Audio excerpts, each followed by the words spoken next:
नमस्कार दर्शकों, मैं डॉक्टर सचिन चित्तावत। हमेशा की तरह मैं एक नए विषय पर आज आपके सामने उपस्थित हुआ हूँ। आप लोगों का सहयोग रहा तो उत्साह बढ़ा और नाना प्रकार के प्रश्न आए तो विचार आया कि एक नए सब्जेक्ट को लेकर आज फिर से आपसे मुलाकात की जाए। इस कोविड काल में बहुत सारी चीज़ें हमने नई सीखी हैं, बहुत सारी चीज़ों का महत्व सीखा है, जीवन का महत्व सीखा है। वहीं एक चीज़ और सीखी है कि मोटापा चाहे किसी भी परिस्थिति में हो, चाहे वो कोविड काल में हो या कोविड नहीं भी हो, उस दौरान भी शरीर को नुकसान पहुंचाता है। लगभग 230 से आसपास बीमारियां मोटापे के कारण आपके शरीर को घेरती हैं और ये परेशानी कहीं ना कहीं जीवन में दुख लेकर आती है। तो इसलिए बहुत महत्वपूर्ण है कि हम इस नए डायबिटीज़, मैं मोटापे को नए डायबिटीज़ मानता हूं क्योंकि हिंदुस्तान में मोटापा अपने आप में एक बहुत बड़ी बीमारी बनकर उभर रहा है। और ये जो नया डायबिटीज़ हमारे देश में आया है, ये नाना प्रकार की बीमारियां लेकर आ रहा है। दर्शकों, कोविड काल में भी जो मौतें हुई हैं, जो लोग सीरियस हुए हैं, जो वेंटिलेटर पे गए हैं, जिनको गले के रास्ते नली डली है, ये सब वो लोग हैं, इनमें से 70% 75% वो लोग हैं जिनका वजन सामान्य से अधिक था। तो इनमें मौतें भी अधिक देखी गई, इनमें तकलीफें भी अधिक देखी गई, ये ज़्यादा बीमार हुए और लंबे समय तक इनको इलाज भी कराना पड़ा। ऐसी परिस्थिति क्यों बनी इन लोगों में, ये एक बहुत महत्वपूर्ण बात है। क्या होता है कि जब आपका शरीर ज़्यादा मोटा होता है तो सांस लेने की क्षमता धीरे धीरे कम होती जाती है, रेस्पिरेटरी रिजर्व कहते हैं उसको। और ऐसे मरीज जो हेल्दी होते हैं, मोटे होते हैं, उनको रात में खर्राटे आते हैं और उनकी रात को नींद अच्छे से नहीं हो पाती। दिन में भी आपने देखा होगा ऐसे मरीज बैठे बैठे सो जाते हैं, इसको स्लीप एपनिया सिंड्रोम कहते हैं। तो ये सारी बीमारियां मोटापे के कारण होती हैं और जब भी होती हैं परेशानी बहुत सारी लेकर आती हैं। और एक सबसे बड़ी परेशानी जो हमने इस कोविड काल में देखी वो है सीरियस बीमारी की परेशानी। मौतें जो हुई हैं उनमें 70% लोग ऐसे रहे जिनका वजन सामान्य से ज़्यादा था। अब बात आता है कि मोटापे का कारण क्या है, बहुतायत में ये समस्या क्यों हमारे यहाँ आई। देखिए, इसका थोड़ा सा फिलॉसफिकल उत्तर दूंगा, थोड़ा सा आध्यात्मिक उत्तर है। देखिए, क्या होता है कि पुराने ज़माने में हमारे पास चलने फिरने के लिए गाड़ियाँ नहीं थी। जब हम लोग छोटे थे तो अगर दुकान से सामान लेने भी जाना पड़ता था तो हमें बोल दिया जाता था जाओ लेकर आओ, हम पैदल जाकर लेकर आते थे। नाना प्रकार के टिन्ड आइटम्स और इतने सारे खाद्य पदार्थ नहीं थे। और जो पकवान भी बनते थे घर में, खास उत्सवों के दौरान बनते थे, होली, दशहरा, दिवाली, ईद, इन दौरान ही आपको मीठे पकवान मिलते थे घर में। अन्यथा आपको ऐसे घर में किसी प्रकार की इस तरह की चीज़ें नहीं, खाने पीने में बहुतायत थी, फल थे, दूध था, दही था, सब था। पर इस तरह के जो आइटम्स है ना, जैसे तला भुना, नमकीन, Indori, Ratlami save, biscuits, ice cream, pizza, burger, ये सब चीज़ें बहुत कम थी। अब क्या हुआ कि जैसे जैसे समृद्धि आई, विकास हुआ, तो ये चीज़ें बढ़ गई और आने जाने के लिए गाड़ियाँ उपलब्ध हो गई। और आप फ़ोन लगाते हो, फटाक से आपको ऑनलाइन सिस्टम से घर सामान का जो घर पे आ जाता है, सब्जी खरीदने की भी जाने की ज़रूरत नहीं पड़ती, सारी चीज़ें घर पर आ जाती हैं। तो ऐसी व्यवस्थाएं मैं मानता हूं कि इनकी आवश्यकता है और इन्होंने जीवन में बहुत खुशियां भी लाई हैं। पर एक बीमारी इसके कारण आ गई, वो है शरीर बहुत ज़्यादा सक्रिय नहीं रहा और मोटापा हमें घेरने लगा। दूसरा क्या होता है कि आजकल के ज़माने में सबसे बड़ी समस्या ये है कि आम आदमी को एन्जॉयमेंट का जो है, जिससे मन को शांति मिले, वो एक ही माध्यम रह गया है। वो है जैसा लॉकडाउन के दौरान भी देख रहे हैं, पिछले 1.5-2 साल से हम घर के बाहर नहीं निकलते, डर लगता है और कई बार लॉकडाउन रहता है तो रिस्ट्रिक्शंस भी रहते हैं। तो एक खाना जो है अपने आप में एक नशा बन गया है। तो जो अधिक मात्रा में भोजन जा रहा है वो भी, और कसरत कम हो रही है, वो मोटापे का एक बहुत बड़ा कारण बन रहा है। तो ये कारण पहले भी थे, पिछले 2 साल में ये कारण को बढ़ने के कारण ज़्यादा बढ़ गए हैं, इसीलिए मोटापा ज़्यादा हो रहा है। तो उसका आपको ध्यान रखना चाहिए। अब बात आती है कि आप मोटापे के बारे में बहुत सारी बातें कर रहे हैं, पर हमें पता कैसे चले कि हम मोटे हैं। क्योंकि देखिए, ऐसा होता है कि हर इंसान अपने बारे में तो अच्छा ही सोचता है, तो वो स्वयं को कभी बीमार नहीं मानता। तो हमारे पास जब भी मरीज आते हैं मोटापे के, तो उनको बोला जाए तो उनकी जो मुख्य समस्या होती है वो मोटापा नहीं होती। वो बोलते हैं डॉक्टर साहब सूजन बहुत आ रही है, खासतौर पे महिलाओं में। उनका ये कहना है कि साहब ऐसा हो गया है कि आजकल सूजन बहुत बढ़ गई है। पूछें कि कहाँ सूजन है तो पूरे पूरे शरीर में आ रही है सूजन। तो उसमें मैं उस बात को गलत नहीं मानता, क्योंकि एक ये ह्यूमन बिहेवियर है, ये एक इंसान का फितरत है कि वो अपनी गलती कभी भी स्वीकार नहीं करता। तो मोटापे का इलाज सबसे पहला नियम है कि गलती मत मानिए, इसको एक आदत में परिवर्तन करने के लिए इसको स्वीकार करिए। तो स्वीकार करने से ही मोटापे का इलाज चालू होता है। अब आप बोलेंगे कि डॉक्टर साहब हमें कैसे पता चलेगा कि हमारा वजन ज़्यादा है? सबसे अच्छा तरीका है सेंटीमीटर्स में आप अपना ऊंचाई नाप लीजिए। मान लीजिए आपकी ऊंचाई है 175 सेंटीमीटर, उसको माइनस करिए 100 से, तो 175 माइनस 100 क्या आएगा? 75 किलो। तो 75 से 75 से 5 किलो ज़्यादा और 5 किलो कम आपका एक आइडियल रेंज हो गया, जहां पर इस ऊंचाई में वजन होना चाहिए। नीचे की तरफ हो तो उतना अच्छा। ये एक पैमाना हो गया जो कि हर आदमी अपने घर पे नाप के देख सकता है और ये विश्लेषण कर सकता है कि मैं मोटापे से ग्रसित हूं या नहीं हूं। तो एक ये पैमाना हो गया। दूसरा पैमाना है कि जो कि हम लोग करते हैं, जैसे हमारे क्लिनिक पे पेशेंट आता है तो हम ऊंचाई नापते हैं सेंटीमीटर्स में और वजन किलोज में नापते हैं, और इन दोनों को डिवाइड करके एक बीएमआई का पैमाना निकलता है, बॉडी मास इंडेक्स। तो बीएमआई जो है, विदेशों में बीएमआई के क्राइटेरिया अलग हैं, इसके पैमाने हिंदुस्तान में अलग हैं। क्योंकि हम लोग क्या है, हिंदुस्तानी लोग दुबले हैं पर ज़्यादा मोटे हैं। क्यों? क्योंकि हमारा मोटापा पेट के आसपास है।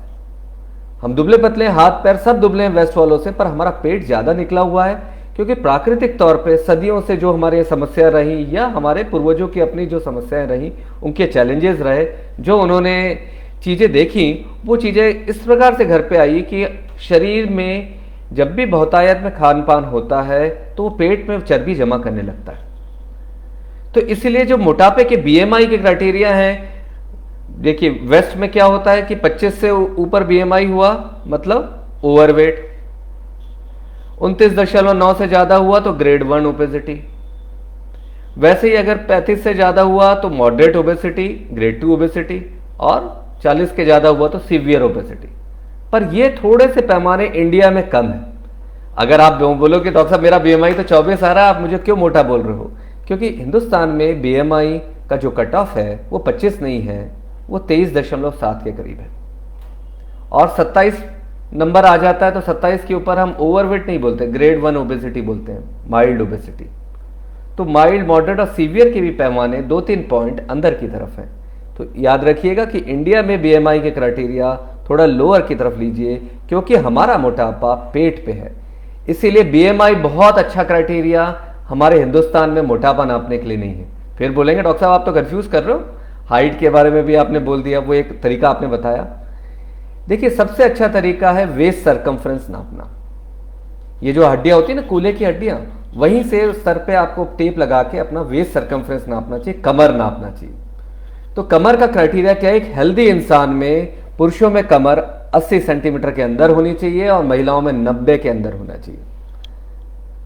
तो ये जो कमर है, जैसे अमिताभ बच्चन का गाना था ना, जिसकी बीबी दुबली उसका भी बड़ा नाम है, तो उसी तरह से आपको ये कमर नापना चाहिए। और कमर से आप अंदाजा लगा सकते हैं कि आप में मोटापा है या नहीं है। मान लीजिए किसी महिला की कमर 100 सेंटीमीटर है, तो वेस्ट के हिसाब से भी, पश्चिम के हिसाब से वहां तो बोलेंगे नॉर्मल है, पर हमारे यहां बोलेंगे मोटापा है।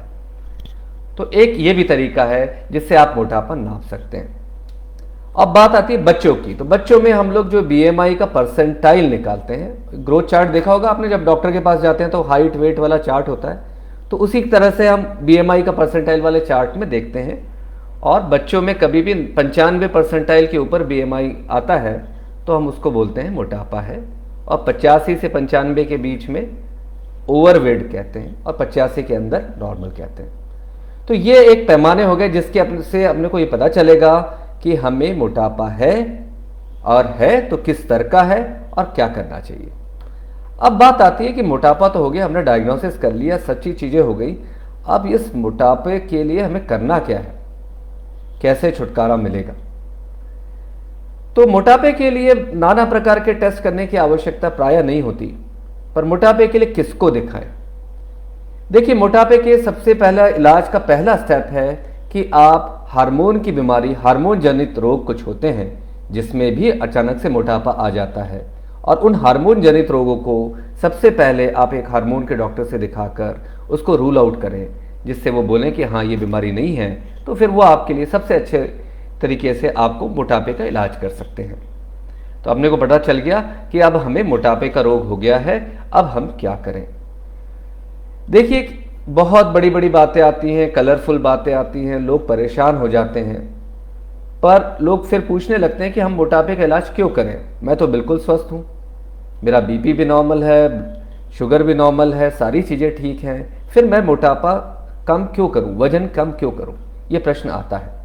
तो दर्शकों, आपको ये मालूम होना चाहिए कि लगभग 230 के आसपास बीमारियां हैं जो शरीर जब मोटा होने लगता है तो आपको घेरने लगती हैं, जिसमें मुख्य तौर पे मोटापा बढ़ने से मधुमेह का होना। 80% मधुमेह के मरीज मोटापे से ग्रसित होते हैं। 20-25% टाइप 2 डायबिटीज़ के मरीजों में वजन का बहुत बड़ा प्रॉब्लम नहीं होता, वो अन्य कारणों से होता है, पर बाकी सभी मरीज कहीं ना कहीं उनका वजन सामान्य से अधिक होता है। और आप तो जानते ही हैं मधुमेह के कारण हम कितने परेशान हैं, नाना प्रकार की बीमारियां मधुमेह के कारण हमें हो जाती हैं। दूसरी बात यह आती है कि अगर मोटापा बढ़ जाए तो 40 के आसपास आप देखेंगे, पहले यह समस्या देखने नहीं मिलती थी, आजकल ये बहुत बढ़ गया है कि आपके घुटनों में दर्द होने लगता है, चलने फिरने में परेशानी होती है। हम हड्डी के डॉक्टर को दिखाते हैं, वो कहते हैं कि आपकी हड्डियां जोड़ घिस गए हैं, एक सामान्य टर्म है जिसको हम ऑस्टियोआर्थराइटिस नाम की बीमारी कहते हैं। तो ये जो बीमारी है ये भी मोटापे की वजह से आती है। तीसरा, जैसा वजन बढ़ने लगता है तो कई बार हमारा मन अनमनापन रहता है, मन खिन्न रहने लगता है, बीपी एकदम से बढ़ने लगता है, शुगर बढ़ने लगता है, कोलेस्ट्रॉल आपका खराब आने लगता है, और नींद में आप जब आपके साथ वाइफ बोलती है कि नहीं आप बहुत खर्राटे लेते हो, आप दूसरे कमरे में सो, और दिन में जब आप अपने काम में आना चाहते हो तो आपको सर हल्का हल्का लगता है और मन अच्छा नहीं लगता, और याददाश्त भी कमजोर हो जाती है, चिड़चिड़ापन आ जाता है, और बैठे बैठे आप सोने लगते हो। इसको नार्कोलेप्सी कहते हैं। तो ये स्लीप एपनिया की बीमारी भी आपको मोटापे के कारण होती है। और दर्शकों, ये स्लीप एपनिया की बीमारी के बारे में जागृति करना बहुत ज़्यादा जरूरी है, क्योंकि हमारे यहाँ हम आज से 10 साल पहले इस बीमारी के बहुत कम मरीज देखते थे। शायद सुविधाएं कम थी, जानकारी कम थी, अवेयरनेस कम थी, पर अब ऐसा हो रहा है कि जिस भी मोटापे के मरीज को हम स्लीप एपनिया की जांच करते हैं, जो कि आजकल बड़ा सरल विधि हो गई है, तो उनमें से बहुत लोगों को ये स्लीप एपनिया की बीमारी हो रही है, और ये अपने आप में बहुत जानलेवा बीमारी है। पर इसकी जड़ में क्या है? मोटापा। तो ये स्लीप एपनिया की बीमारी से आपको लकवा भी लग सकता है, हृदय रोग भी हो सकता है, मधुमेह भी हो सकता है, ब्लड प्रेशर का प्रॉब्लम हो सकता है, याददाश्त कम हो सकती है, व्यवहार खराब हो सकता है, और अगर गाड़ी चलाते चलाते नींद आ गई तो एक्सीडेंट भी हो सकता है। तो ये सब चीज़ें जो हैं ये सब मोटापे के कारण हो रही हैं, इसीलिए हमें इसको पहचानना जरूरी है। अब हमने मोटापा पहचान लिया और बीमारी का इलाज क्यों करना है ये भी समझ लिया, पर अब बात आती है कैसे इलाज करना है, क्योंकि मोटापे के बारे में एक ऐसा है कि बहुत सारी भ्रांतियां हैं, बहुत सारे मीडिया में भी बहुत सारी चीज़ें आती हैं, नाना प्रकार के दावे होते हैं, बहुत सारे लोग बहुत सारा पैसा डाइट की एडवाइस में खर्च करते हैं हर महीने, बहुत से लोग डर डर के जी रहे हैं, बहुत से लोगों को लगता है कि हमें ये क्या बीमारी हो गई जो कि ठीक ही नहीं होती, और बहुत से हमारे मित्र ऐसे हैं जो कि 15-20 किलो वजन कम कर लेते हैं, फिर कहते हैं हमारा फिर से वजन बढ़ गया। तो ये क्या समस्या है, ये कैसी बला है जिसके से हमको निजात ही नहीं मिल रही, और कहीं ना कहीं हमारे खर्चा भी बहुत हो रहा है और काम भी नहीं हो रहा। तो मोटापे का जो धुरी है, जो इलाज की धुरी है, सबसे पहले चालू होती है स्वीकार करने से। इसीलिए मैंने आपको तरीके बताए जिससे आप स्वयं पता कर सकते हैं कि हम मोटे हैं या नहीं हैं। जब मोटे हैं पता चल गया, सूजन की बात भी हमने डॉक्टर को दिखा के हटा दी, डॉक्टर ने बताया कि सूजन का ऐसा कोई बड़ा कारण नहीं है, तो हम मोटापे को स्वीकार करें, क्योंकि स्वीकार करने से ही आगे समाधान हमारा दिमाग ढूंढता है। समाधान ऐसा होना चाहिए जो जिंदगी से जुड़ा हुआ हो, जो लाइफ से जुड़ा हुआ हो। सामान्य तौर पे क्या करना चाहिए?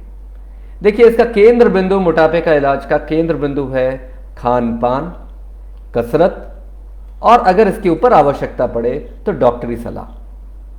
फिर कुछ लोग इन सब चीजों से भी नियंत्रित नहीं हो पाते, तो उन्हें ऑपरेशन कराना चाहिए जो मोटापे की सर्जरी कराता है, जिसको कहते हैं बेरियाट्रिक सर्जरी, जो कि आज की डेट में, आज वर्तमान में मोटापे का नंबर 1 का इलाज है। अगर आपने बेरियाट्रिक सर्जरी कराई तो निश्चित तौर पे मान के चलें कि वजन कम होगा, पर 100 में से 99 लोग ये नहीं कराना चाहते। तो जो लोग चाहते हैं वो करना बहुत ज़रूरी है। तो सबसे पहली चीज़ जिस पे मोटापे पे आप हमला कर सकते हैं वो है आपका आहार। तो मेरे पास जितने भी पेशेंट्स आते हैं प्रायः उनका यही कहना होता है कि डॉक्टर साहब हमारा खाना तो बहुत ही कम है, मैं तो एक एक दो दो रोटी ही खाती हूँ, फिर भी मेरा शरीर फूलता जा रहा है, मुझे लगता है ये सूजन है, मोटापा नहीं है। ये एक प्रायः हमारे बीच में होता है और ये गलत नहीं है, ये सोच की बात है। और ऐसा मैं भी बोलूँगा अगर मेरे साथ हो जाए, क्योंकि ये एक सामान्य इंसानी व्यवहार है। तो इसमें करना क्या चाहिए? देखिए समस्या क्या आती है कि आप जो भोजन लेते हैं, भोजन लेते समय आप जो रोटियां खा रहे हैं या चावल खा रहे हैं, बाकी चीज़ें, वो पैमाना उसको आप भोजन मान लेते हैं। पर आजकल क्या होता है कि हमारी सामाजिक गतिविधियां इतनी बढ़ गई हैं कि उठते बैठते कहीं भी अपन जाते हैं तो हमें बिस्किट्स रख दिए जाते हैं, कुरकुरे रख दिए जाते हैं, चिप्स रख दिए जाते हैं, नाना प्रकार के स्वादिष्ट व्यंजन रख दिए जाते हैं, पर जिसको हम खाने में कभी नहीं गिनते। किसी भी अगर अच्छे ब्रांड का चिप्स आप लोगे तो पूरा पूरा पैकेट आप खत्म कर दोगे, और एक चिप्स के पैकेट में आप कभी पलट के देखिए जिसके बारे में मैक्सिमम लोग ध्यान नहीं देते, पर अब सरकार ने उनको बिल्कुल मैंडेटरी कर दिया है, तो उसको अनिवार्य तौर पे लिखना पड़ता है कि 100 ग्राम में कितनी कैलोरीज हैं, कितना फैट है। ये पढ़ने की आदत डालिए, इसकी जन चेतना की ज़रूरत है। तब आपको पता चलेगा कि जो सुबह आप 10 किलोमीटर पैदल चल के आए उसमें जितनी ऊर्जा की खपत हुई, एक चिप्स के एक पैकेट को पूरा खा लेने से वही की वही ऊर्जा बिना किसी प्रयास के शरीर के अंदर आ जाएगी, और उसको आप खाना भी नहीं मानोगे, आप बोलोगे मैं खाना बहुत कम खाता हूं। तो ऐसे ही चीज़ें जैसे आइसक्रीम है, चॉकलेट्स हैं, बिस्किट्स हैं, कुरकुरे हैं और नमकीन है, इंदौरी से रतलामी सेब है, ये सब चीज़ें जो हैं इनमें पौष्टिक तत्व कम हैं, स्वाद बहुत ही अच्छा है कि एक खाएंगे तो दूसरा खाने की इच्छा होगी, और कैलोरी जो ऊर्जा का पैमाना होता है वो कैलोरी होता है। तो सबसे पहले आपको आपके दिन भर की कैलोरी काउंट करना आना चाहिए। बहुत सरल है। एक जो सीडेंटरी लाइफस्टाइल वाला आदमी होता है, ऐसा जो ऑफिस का कार्य कर रहे हैं, बहुत हैवी काम नहीं कर रहे हैं, उनको 1800 किलो कैलोरी की ज़रूरत होती है। मजदूरी करने वाले लोगों को, भारी काम करने वाले लोगों को लगभग 2200-2300 कैलोरी, और खेतों पे काम करने वाले लोगों को लगभग 2400 कैलोरी की ज़रूरत रहती है।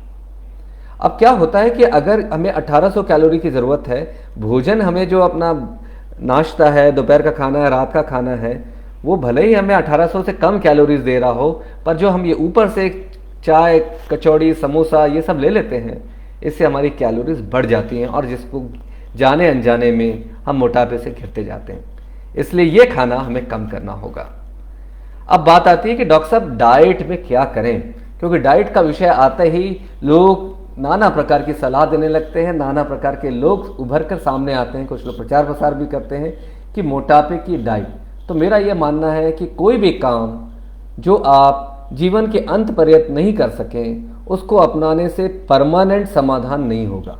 किसी भी प्रकार की डाइट आप लें, 2-4 दिन करेंगे, 5 दिन करेंगे, तब दुबले हो जाएंगे, उसके बाद आप नहीं कर पाएंगे, क्योंकि स्वाभाविक बात है कि जो आप बचपन से आहार ग्रहण करते आए हैं, जो आपके परिवार का खाना है, वो आपके दिल में, दिमाग में रचा बसा है, उसको छोड़ना एक बहुत बड़ी मूर्खता है।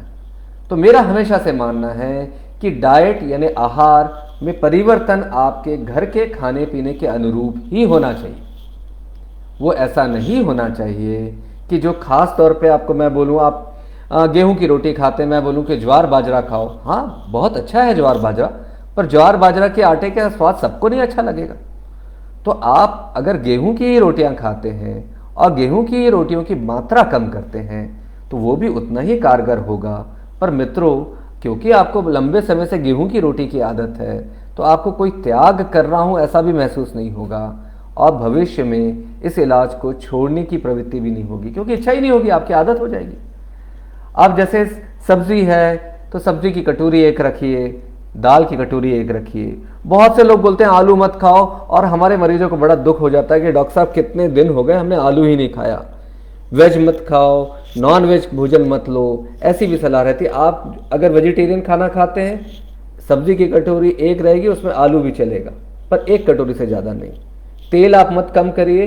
तो तेल बहुत मुख्य तौर पर, अगर एक कटोरी में कितना तेल आ जाएगा, आप तो स्वादिष्ट भोजन बना रहे हैं, पर एक कटोरी की मर्यादा तय कर दीजिए, उसके बाहर आप सब्जी मत लीजिए, तो आपको तेल भी कम नहीं करना पड़ेगा।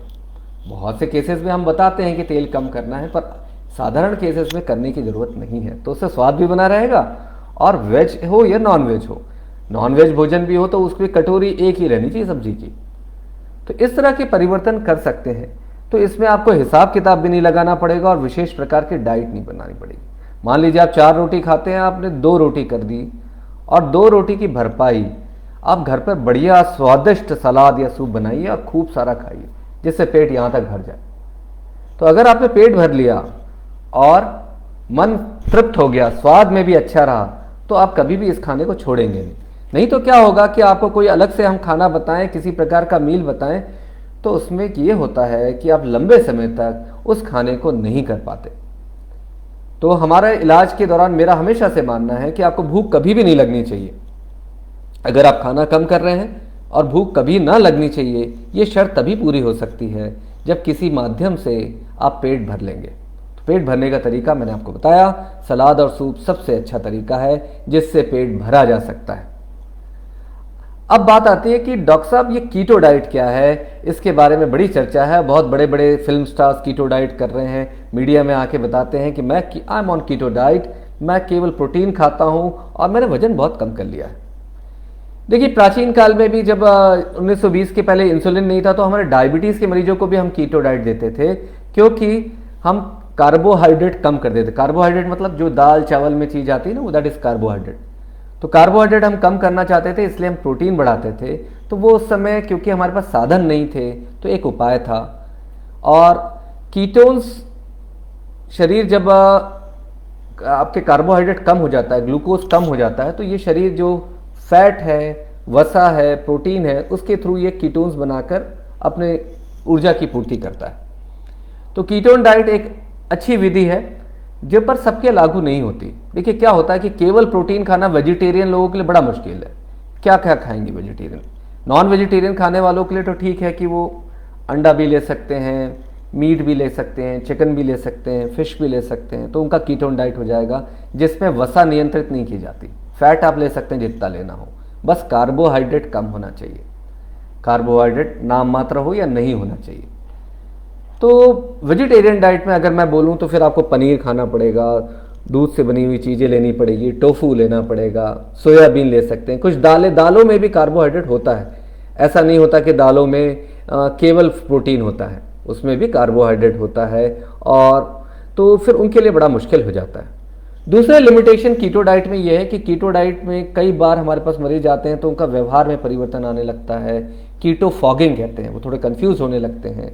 पर प्रायः मेरे बहुत से मित्र हैं कीटो डाइट पे, उन्होंने बहुत लेक्चर लिए, बहुत अच्छा काम किया, बड़ा नाम भी हुआ उनका, पर वो स्वयं भी कीटो डाइट पे थे, पर आज उन्होंने छोड़ दी है कीटो डाइट।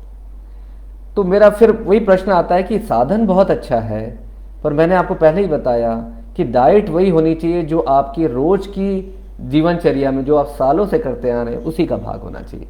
तो वहाँ मेरी बात सत्य साबित होती है। बहुत से लोग बोलेंगे कि डॉक्टर साहब हम तो मेडिटेरियन डाइट पे हैं कि हम फल सब्जी फ्रूट ज़्यादा लेते हैं और बाकी पका हुआ खाना कम खाते हैं।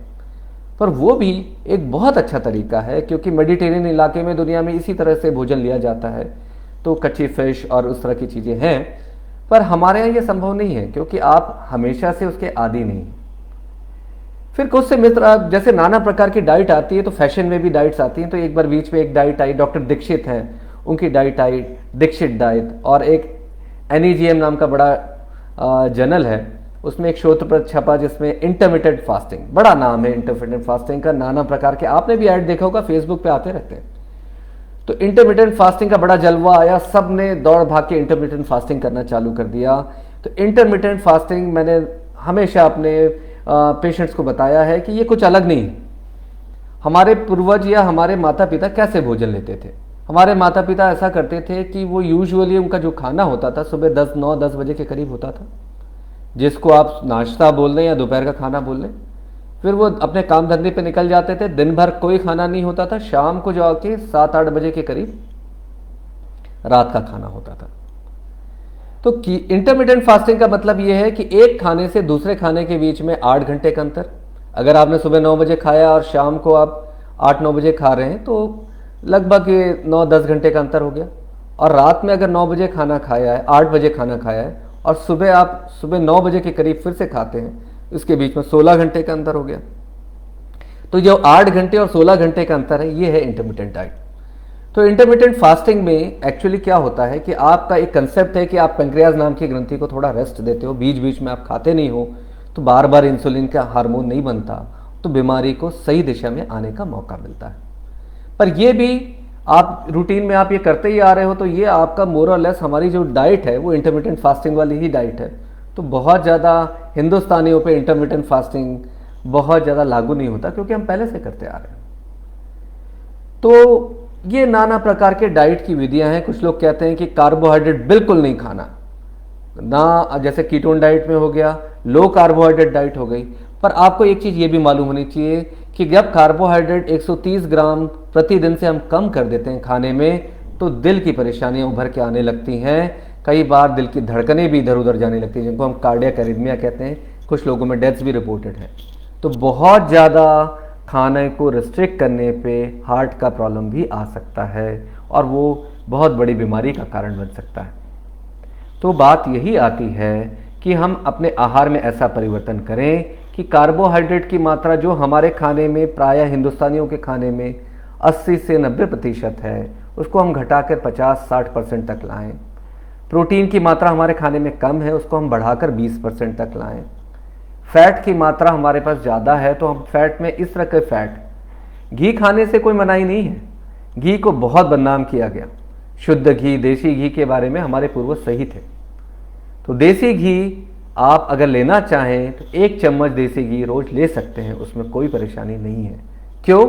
आप बोलेंगे डॉक्टर साहब पूरी दुनिया देसी घी के खिलाफ बोल रहे हो, आप उसके पक्ष में बोल रहे हो। क्योंकि देसी घी में मोनोसैचुरेटेड फैट होते हैं, और पूरी दुनिया में कहीं भी आप फैट के बारे में पढ़ेंगे तो वो कहेंगे कि मोनोसैचुरेटेड फैट आप बढ़ा सकते हैं। तो ये जो मोनोसैचुरेटेड फैट है ये देसी घी में मिलता है। और एक और फैट होता है जो फिशेस और इसमें आता है, जो कॉड लिवर ऑयल वगैरह में मिलता है, वो एसेंशियल फैटी एसिड्स होते हैं। ये दोनों बहुत लाभकारी फैट हैं। तो इसमें भी कमी करेंगे, पर एक सीमित दायरे में रखेंगे, पर बंद नहीं करेंगे। तो इस तरह से आप परिवर्तन करेंगे तो खाना आपका स्वादिष्ट रहेगा, जो ट्रेडिशनल स्वाद है वो बना रहेगा, खाने की मात्रा कम हो जाएगी और सलाद और सूप बढ़ाएंगे तो आपकी डाइट पूरी तैयार हो जाएगी। इसके लिए कोई विशेष प्रयोजन करने की मेरा मानना है कि इसमें आवश्यकता नहीं है, क्योंकि विशेष प्रयोजन 2-3 महीने के बाद समाप्त हो जाते हैं। फिर आप बोलोगे क्या फ़ायदा, मैं इतनी मेहनत करी, 10 किलो वजन कम हुआ और फिर वजन बढ़ गया। तो वो एक खिलौना होता है ना, योयो, जो ऊपर नीचे जाता रहता है। तो प्रायः जो है हमारे जीवन में, मोटापे में हम योयो वाला गेम खेलते रहते हो, कभी वजन कम कभी वजन ज़्यादा। हमें क्या करना है, हमें मध्य मार्ग अपनाना है। एक बार कम हुआ वजन तो वैसा ही बनाकर रखना है, तो उसी में जीत है। अब बात आती है कि कसरत कैसे करनी चाहिए, क्योंकि कसरत के बारे में भी नाना प्रकार के आपको स्टिमुलस पूरे समाज से मिलते हैं, आपको नाना प्रकार की बातें आती हैं, कुछ चीज़ें फैशन में आती हैं। जैसे आजकल सबसे ज़्यादा फैशन में आ गया जिम, कि डॉक्टर साहब हम तो जिम जाते हैं फिर भी वजन कम नहीं हो रहा है। ये मरीज का कहना होता है कि मैं 1 घंटा रोज जिमिंग करता हूं पर वजन कम नहीं हो रहा। देखिए, जिमिंग करने से शरीर में अच्छे गुण विकसित होंगे, एक्सरसाइज करने से शरीर में अच्छे गुण विकसित होंगे। आपका जो फैट मास है, जो फैट की मात्रा है वो कम होगी, जो मसल मास है वो बढ़ेगा। पर आप बोलें कि जिमिंग से वजन कम हो जाएगा या कसरत से वजन कम हो जाएगा, तो ऐसा नहीं है। जैसे हम केक बनाते हैं ना, तो हम जैसे केक बनाते हैं तो केक को हम बेकिंग करते हैं बाकायदा। जब पूरी केक बन जाती है तो उसके ऊपर हम सजावट करते हैं आइसिंग से, वो जो होती है ना मीठी सफ़ेद शक्कर से आइसिंग से, फिर नाम वाम लिखते हैं, हैप्पी बर्थडे वगैरह। तो जो आइसिंग वाला जो और कैंडल्स वाला महत्व है वो है एक्सरसाइज का। जो केक बनेगी मोटापे के इलाज में, वो बनेगी खाने पीने से। खाने पीने का महत्व 80% इंपॉर्टेंस रखता है, 20 से 25% इंपॉर्टेंस एक्सरसाइज की है। तो दोनों एक दूसरे से जब मिल जाते हैं तो रिजल्ट अच्छा आने लगता है। तो बात यह होती है कि जैसे मैंने डाइट के बारे में बताया, एक्सरसाइज के बारे में मैं यही बताऊंगा कि किसी भी प्रकार का विशेष प्रयोजन ना करें। घर पर अगर आप रोज वॉक करके आ जाते हैं, आधा घंटा 45 मिनट चलते हैं, धीरे धीरे दूरी और स्पीड बढ़ाते हैं, गति बढ़ाते हैं, तो वो आपके लिए बहुत अच्छी एक्सरसाइज है। कुछ लोग ये भी नहीं कर पाते क्योंकि उनके घुटने दर्द कर रहे हैं, उसमें दर्द है, ऑस्टियोआर्थराइटिस हो गया, तो उनको मैं कहता हूं कि घर पर ही बैठे बैठे अगर पीटी जैसी कसरत भी कर लें, आधा घंटा 45 मिनट, तो भी शरीर में हालचाल होगा और वजन कम होगा। योगा करना, प्राणायाम करना तो खैर फेफड़ों के लिए अच्छा है। उसके साथ साथ अगर आप सूर्य नमस्कार कर लें तो सूर्य नमस्कार करने के लिए 12 स्टेप्स आपको आपके फ़ोन में देखना है। यूट्यूब में कहीं ना कहीं बहुत अच्छे योगाचार्य का वीडियो आ जाएगा, ये बहुत बड़ी सुविधा है, तो आप उससे बहुत आसानी से ये कर सकेंगे। हमारे बहुत सारे भाई बंधु 5 बार की नमाज पढ़ते हैं, तो उनके पास समय नहीं रहता है बाकी चीज़ों के लिए, तो मैं उनको ये कहता हूँ कि नमाज पढ़ते समय ही जैसा आप बैठते हैं वो वज्र आसन जैसे, योगा में अगर बोलें तो नमाज में जैसे बैठते हैं वो वज्र आसन जैसी अवस्था है, उसमें 2-4 कदम और अपन नमाज के दौरान ही कसरत कर लें। जब आपकी औपचारिकता पूरा हो जाए तब आप कसरत कर लें, तो दिन में 5 बार कसरत हो जाएगी, मेरा भी काम हो जाएगा, आपका शरीर भी अच्छा रहेगा। तो बहुत से लोगों को स्विमिंग पसंद है, तो स्विमिंग भी एक बहुत अच्छी एक्सरसाइज है। आजकल साइकिलों का युग आ रहा है, ये बहुत ही अच्छी बात है। देखिए क्या है कि यूरोप में, डेनमार्क वगैरह में तो उनके राष्ट्रपति प्रधानमंत्री भी साइकिल से ही ऑफिस जाते हैं, तो ये शायद अवस्था हो जाए, शायद मैं बहुत ज़्यादा उत्साहित होकर बोल रहा हूँ, पर ऐसी अवस्था हिंदुस्तान में हो जाए तो आधा देश तो स्वस्थ हो जाएगा। साइकिल चलाने से काफ़ी ऊर्जा का ह्रास होता है और शरीर बहुत स्वस्थ रहने लगता है, तो और वातावरण भी अच्छा रहता है, पॉल्यूशन भी कम होता है। तो साइकिलिंग भी एक अच्छा तरीका है। कुछ लोग दौड़ सकते हैं, जिनका स्वास्थ्य अच्छा है उनको दौड़ना चाहिए, पर किसी भी प्रकार की नई एक्सरसाइज चालू करने से पहले हमें एक बार डॉक्टर को दिखा देना चाहिए। खास तौर पे अगर आपको कार्डियक रिस्क फैक्टर्स ज़्यादा होंगे तो वो कैल्शियम स्कोर करने बोलेंगे। कैल्शियम स्कोर बहुत सरल सी जांच है, सीटी स्कैन की मशीन का उपयोग करते हैं और मुश्किल से 5 मिनट में आ जाता है। कहीं कोई उसमें बड़ी परेशानी दिखती है तो पहले उस परेशानियों का समाधान करने के बाद हम दौड़ना चालू करें या ऐसी कसरत चालू करें जिसमें ज़्यादा मेहनत लगती है। तो डॉक्टरी सलाह लेनी है किसी भी प्रकार की नई एक्सरसाइज चालू करने से पहले, नहीं तो कई बार हादसे हो जाते हैं और उन हादसों का असर दूसरे नए जिन्होंने अभी मन बनाया ही था कि हम एक्सरसाइज चालू करेंगे, वो पीछे हट जाते हैं, वो 2 कदम पीछे हट जाते हैं। उनको लगता है अरे एक्सरसाइज करने से ये नुकसान हो गया, तो ये नहीं करनी चाहिए। तो मित्रों, इन बातों पे आप बहुत ज़्यादा गौर करें। तो इसीलिए कभी भी एक्सरसाइज चालू करने से पहले अपना कैल्शियम स्कोर करा लें। अगर आप 40 के आसपास है, यंग लोगों को कुछ भी कराने की ज़रूरत नहीं है, पर जिनकी उम्र 40 से ऊपर है उनको जरूर करवाना चाहिए। तो उससे क्या हो जाता है कि आपका मन पक्का हो जाता है, आपके विजन्स क्लियर हो जाते हैं, आपको पैमाने पक्के पता चल जाते हैं और आपके खतरे आपको मालूम हो जाते हैं, और फिर उस अनुरूप आप व्यवहार करते हैं तो शरीर में भी जान आती है, शरीर दुबला होता है और चपल हो जाता है। अब डाइट और एक्सरसाइज तो आप बोलेंगे कि डॉक्टर साहब ये तो हर किसी को मालूम है, हर जगह हम यही खान पान और डाइट के बारे में बात करते हैं, ये क्या ना बताया आपने, फिर वजन कम कैसे करें, डाइट और एक्सरसाइज से भी नहीं हो रहा। हाँ, ऐसा होता है। तो ऐसी स्थिति में आपको हमारी मदद की ज़रूरत पड़ती है। मोटापे के लिए बहुत सारी दवाइयाँ आई, बहुत सारी दवाइयों के बहुत से साइड इफ़ेक्ट थे, वो दवाइयाँ चली गईं। हर साल 2-4-5 साल में 1-2 दवाइयाँ आती हैं और फिर चली जाती हैं। कुछ दवाइयाँ हैं, हमारे पास सीमित साधन है, वो दवाइयाँ आपको जो डाइट और एक्सरसाइज और सही सलाह के साथ सही मात्रा में दी जाती हैं, तो 100 में से 80 मरीजों में तो वजन कम होने लगता है। तो कुछ नई दवाइयाँ भी हैं जो अभी FDA ने अमेरिका में अप्रूव करी हैं, तो हिंदुस्तान में भी 2-3 साल में आ जाएंगी। तो उन दवाओं के आने तक हमारे पास सीमित साधनों में दवाओं के ऑप्शंस उपलब्ध हैं, पर ऐसा नहीं है कि उन दवाओं से वजन कम नहीं होता। अभी हम लोगों ने एक शोध पत्र छापा था, उसमें लोग विश्वास नहीं कर रहे थे, पर उसमें हमारे पास 40-50 किलो वजन कम करने वाले भी लोग हैं। तो ये आपके मानसिक बल पर निर्भर करता है, क्योंकि मैं तो आपसे बात करूंगा, आपको उस युक्ति दूंगा, आपको रास्ता दूंगा और तकलीफ से मुक्ति का मार्ग समझाऊंगा, पर चलना तो आप ही को पड़ेगा। तो इसलिए ज़रूरी है कि अगर पक्के दिल के मरीज होते हैं, पक्के दिमाग के मरीज होते हैं, तो उनके लिए बड़ा स्पष्ट है कि वो हमारी बातों पे चलें और उसको ज़िंदगी भर करें। जो दवाइयाँ हैं एक समय के बाद हम बंद कर देते हैं, पर जो खान पान का तरीका है वो आपके व्यवहार में आना चाहिए, संस्कार जैसा आना चाहिए, और वो जीवन के अंत तक चलना चाहिए। कभी कभार आप उत्सव मनाइए, पार्टियां करिए, पर रोज रोज ऐसा नहीं होना चाहिए। तो दवाइयां सीमित दायरे में अभी उपलब्ध हैं, पर जो उपलब्ध है दवाइयां उससे नुकसान नहीं होता, ये उसके धवल पक्ष उसका ये है। अब बात आती है कि दवाओं से भी कंट्रोल नहीं हो रहा, वजन बहुत ज़्यादा है, 19 साल 20 साल की लड़की है, 25 साल की लड़की है, उसकी शादी होने वाली है और माँ बाप चिंतित हैं। ये परेशानी तो अभी भी है हमारे यहाँ।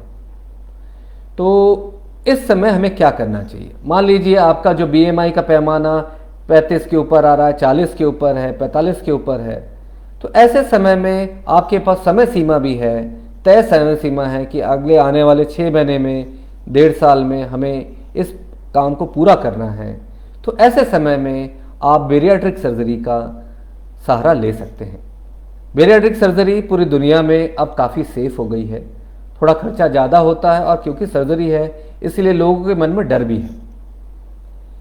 बेरियाट्रिक सर्जरी के नाना प्रकार के उपाय उपलब्ध हैं। जैसे कुछ लोगों को केवल आप जो खाने की थैली होती है उसका जो ऊपर का सिरा होता है उसको हम सकरा बना देते हैं, जिससे खाना कम जाता है, तो उन्हें भूख भी कम लगती है, पेट भरा भरा लगता है, तो उससे वजन कम होने लगता है। कुछ लोगों को ऐसी दवा दे दी जाती है जो पेट में जाके एक गुब्बारे की तरह फूल जाती है, तो जो स्टमक है उसका साइज कम हो जाता है, तो चाह कर भी आप ज़्यादा नहीं खा सकते। फिर बात आती है बेरियाट्रिक सर्जरी के 2 प्रकार हैं। एक है रिस्ट्रिक्टिव सर्जरी, जिसमें जो आपकी खाने की थैली जिसको हम स्टमक कहते हैं उसका हम साइज काट के छोटा कर देते हैं या उसको सिलाई करके छोटा कर देते हैं।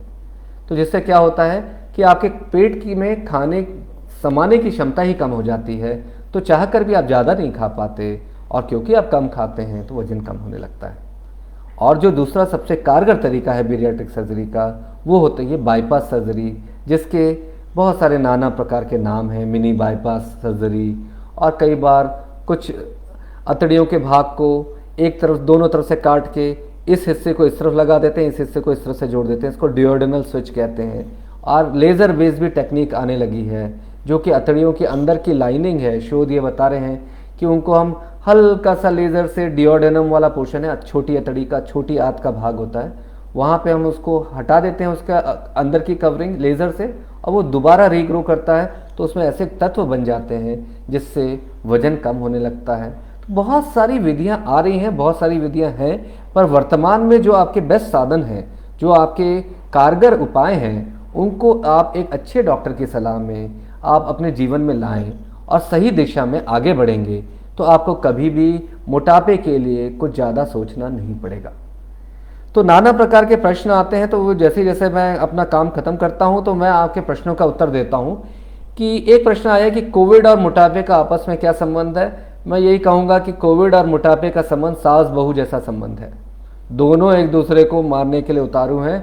तो इसीलिए मैं हमेशा कहूँगा कि मोटे लोगों को कोविड नहीं होना चाहिए, और जहाँ कोविड होने की संभावना है हमें अपना वजन कम करना चाहिए, क्योंकि मोटापे वाले मरीज में अगर कोविड हो जाए तो मौत होने की संभावना, सीरियस बीमारी होने की संभावना, कॉम्प्लिकेशंस होने की संभावना बढ़ जाती है। तो ये सास बहू का रिश्ता जो है ये बिल्कुल दिमाग में बैठता है, इसलिए मैं उसका प्रयोग कर रहा हूँ। अगर मैं मोटापे से शिकार हूँ तो क्या मुझे कोविड होने की संभावना ज़्यादा है? मोटापे से के शिकार होने को कुछ % कोविड होने की संभावना ज़्यादा है। डायबिटीज़ में हम ये बोलते हैं कि संभावना ज़्यादा होने की नहीं है, कॉम्प्लिकेशंस की संभावना ज़्यादा है। तो मोटापे और डायबिटीज़ में ये थोड़ा सा अंतर है। पर अगर दोनों चीज़ें आपके साथ में हो, आप मोटे भी हो और डायबिटीज़ भी हो और कोविड हो गया, तब तो बहुत मुश्किल होती है, क्योंकि जितनी भी मौतें हुई हैं उसमें से 50 से 70% लोग इसी बीमारियों से ग्रसित थे। मुझे कोविड हुआ है तो मैं मोटापे से कैसे बच सकता हूँ? क्योंकि अब तो ज़्यादा खाने की सलाह मिल रही है, ये भी सच है। क्योंकि क्या होता है कि हमारे पास जैसे प्रेगनेंसी के बाद होता है ना कि डिलीवरी के बाद लैक्टेशन फेज में हम बोलते हैं कि लड्डू भी आते हैं, नाना प्रकार के भोजन, वो भी एक मोटापे का कारण बन जाता है। तो प्राकृतिक तौर पे शरीर को किसी भी प्रकार से कोई भी चीज़ों की अति आवश्यकता नहीं होती, सामान्य भोजन की आवश्यकता होती है। तो जो मरीज प्री डायबिटिक स्टेटस में है, जिनको डायबिटीज़ डॉक्टर ने बताया है कि डायबिटीज़ हो सकता है या सामान्य से कुछ अधिक वजन है, उनको कोविड ठीक हो जाने के बाद सामान्य आचार व्यवहार और खान पान में आना चाहिए। कुछ अतिरिक्त भोजन लेंगे जो ताकत वाले भोजन है। हमारे यहाँ हमारे दिमाग में आ जाता है कि जूस पीने से बहुत ताकत आती है, पर जूस में तो केवल शक्कर होती है। शक्कर बढ़ाएंगे तो मोटापा और बढ़ेगा। वैसे ही अगर लड्डू खाएं, ताकत वाली चीज़ें बढ़ाएं, कुछ लोगों ने नॉनवेज का सेवन बढ़ा दिया कि कोविड हो गया अब हमें ताकत बढ़ानी है, तो ऐसा मैं नहीं कहूँगा। मैं ये कहूँगा कि आप सामान्य पौष्टिक आहार लीजिए जितनी शरीर को ज़रूरत है, क्योंकि रिकवरी उसी से होगी और कमज़ोरी उसको बिल्कुल उतना समय लगेगा जितना लगना चाहिए, उतना समय लगता है। मैं मानता हूँ कि कुछ लोगों को थकान हो रही है, पर वो समय के हिसाब से जाएगी। ज़्यादा खाएंगे तो मोटापा भी होगा और डायबिटीज़ भी खराब होगी या उभर के आएगी। कुछ लोगों का कहना है कि कोविड के उपचार के दौरान अगर स्टेरॉइड दिया गया है तो क्या मेरा वजन बढ़ सकता है? देखिए 10-12 दिन स्टेरॉइड देने से कोई परेशानी नहीं होती, पर हाँ स्टेरॉइड आपके शरीर के बहुत सारे चक्रों को बदल देता है और स्टेरॉइड उस स्थिति को बढ़ाता है जो कि स्थिति मोटापे के दौरान उत्पन्न होती है, जैसा इंसुलिन रेजिस्टेंस, बाकी चीज़ें। अगर लंबे समय तक स्टेरॉइड दे दिया तो वो मोटापे का कारण तो नहीं, पर हाँ उस समय आपके शरीर में ऐसा माहौल बन जाएगा कि शरीर मोटा होने लग जाएगा। तो कई बार क्या होता है कि जो लोग दुबले पतले रहते हैं, बड़े दुखी रहते हैं, हीन भावना से शिकार रहते हैं, तो वो एलोपैथिक या सही डॉक्टर के इलाज के ना लेते हुए बाबाओं के पास चले जाते हैं, इधर कहीं चले जाते हैं, तो उनको कोई चूर्ण दिया जाता है और वो बताते हैं कि चूर्ण लेने के बाद हम काफ़ी मोटे हो गए, पर उस चूर्ण में स्टेरॉइड मिलाया होता है और वो स्टेरॉइड फिर आगे उनको नुकसान करता है, हड्डियां गलने लगती हैं, डायबिटीज़ हो जाता है, ब्लड प्रेशर हो जाता है। तो इसलिए इन बातों का ध्यान रखें। लंबे समय तक स्टेरॉइड जब भी लेंगे अपन, डॉक्टर की सलाह में लेंगे, एक योग्य डॉक्टर की सलाह लेंगे। तो स्टेरॉइड के लिए आपका हार्मोन का डॉक्टर सबसे उपयुक्त डॉक्टर होता है, क्योंकि उसको स्टेरॉइड के बारे में मूलभूत ज्ञान होता है।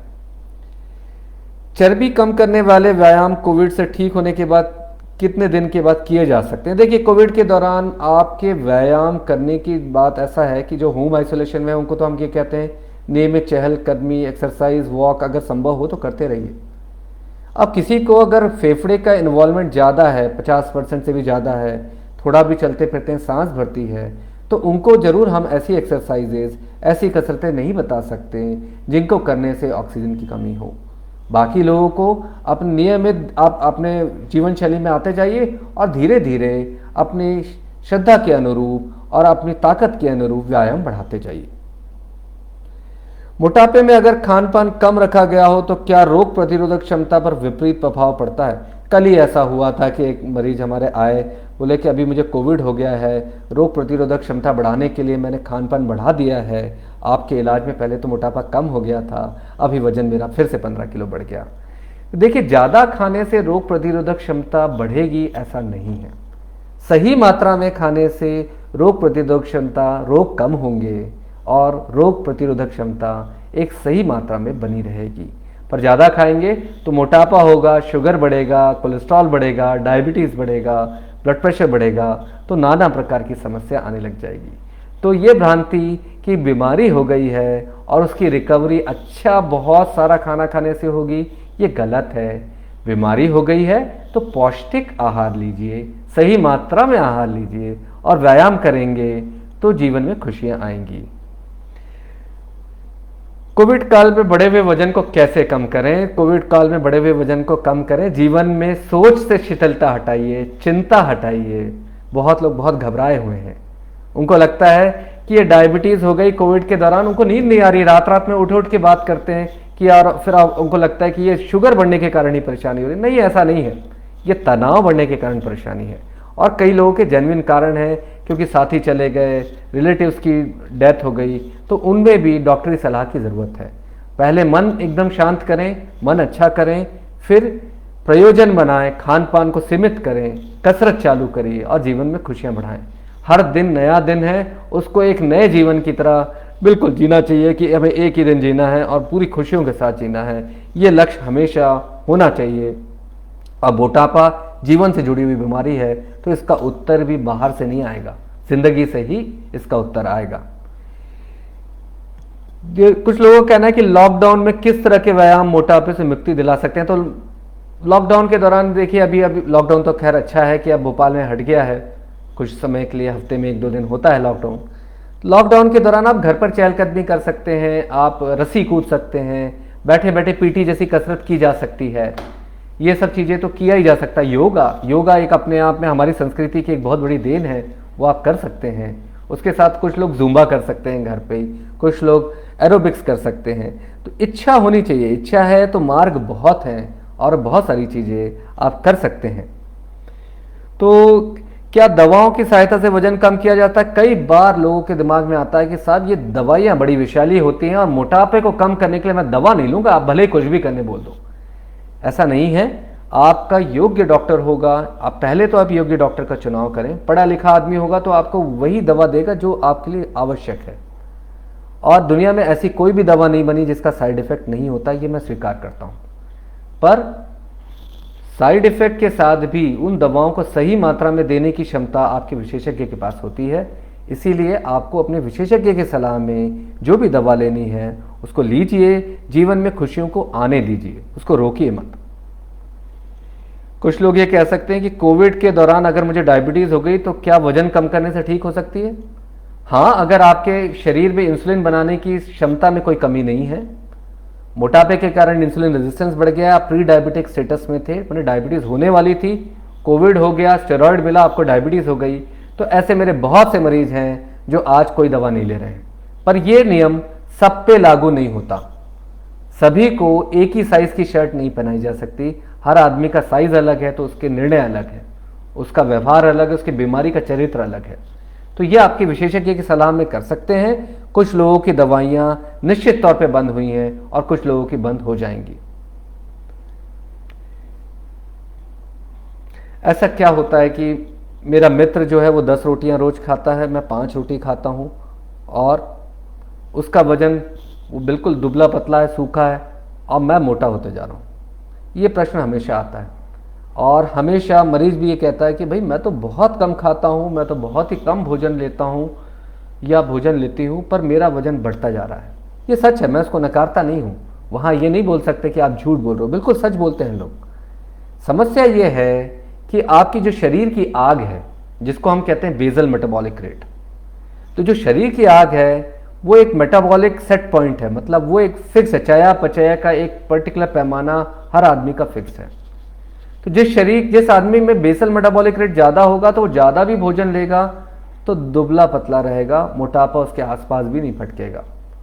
वहीं अगर ऐसे हमारे बहुत सारे भाई बंधु हैं जिनका बेसल मेटाबॉलिक रेट सुप्त अवस्था में है और वो ऊपर से भोजन भी की मात्रा जो है वो दूसरों से कम ले रहे हैं, फिर भी वो मोटे हो रहे हैं, तो ऐसे में हमें दूसरे से कंपेयर नहीं करना है, दूसरों को नहीं देखना है, स्वयं में परिवर्तन करना है। हमें और भोजन की मात्रा कम करनी होगी और ऐसे साधन करने होंगे कि पेट भर जाए, भोजन की मात्रा कम हो और हम दुबले होने लग जाएं। तो ये बिल्कुल सही प्रश्न है, ऐसा होता है, पर हर आदमी को दूसरे की तरफ नहीं देखना है, अपना ही मामला मानकर उसका समाधान ढूंढना है। बहुत से लोग ये कहते हैं कि साहब मुझे जब से हाइपोथायराइडिज्म, थायराइड हार्मोन की कमी हो गई, तब से मोटापा हो गया। और महिलाएं प्राय यही कहती हैं कि डिलीवरी के समय जैसे ही मेरा ऑपरेशन हुआ, सीजर हुआ या थायराइड की बीमारी हो गई, मुझे मोटापा हो गया। ये दोनों ही बातें भ्रांतियां हैं। थायराइड के हाइपोथायराइडिज्म में जब भी हम दवा देते हैं तो 100% बीमारी चली जाती है। जब तक आप दवा खाते रहेंगे तो बीमारी का एक अंश भी आपके शरीर में नहीं रहता। तो मोटापे का तो कोई कारण ही नहीं। 1-2 किलो वजन बढ़ता है, वो हार्मोन की कमी के कारण होता है। जैसे ही दवा देते हैं नॉर्मल हो जाने की अवस्था में वो वजन फिर से सामान्य हो जाता है। वही बात आती है कि ऑपरेशन के बाद क्या होता है कि प्रवृत्ति हमारी गड़बड़ा जाती है। बड़ा ऑपरेशन हुआ तो हमारे दिमाग में ये रहता है कि अब हमें बहुत आराम करना है, ज्यादा मेहनत नहीं करनी है और बहुत पौष्टिक भोजन लेना है।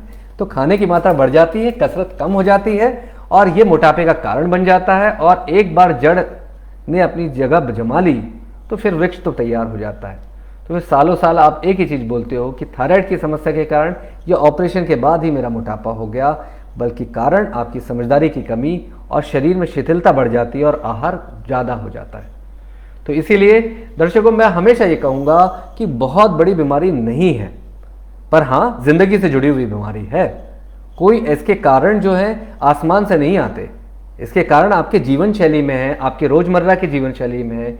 ईमानदारी से देखिए, पहचानिए, अपने हिसाब से उसको कम करिए। डॉक्टर के बोलने पे मत कम करिए, किसी के बोलने पे मत कम करिए, अपने हिसाब से कम करिए और अपने शरीर का पैमाना तय करें। मैंने आपको नापने के तरीके तो बता ही दिए हैं और मोटापे का इलाज करें।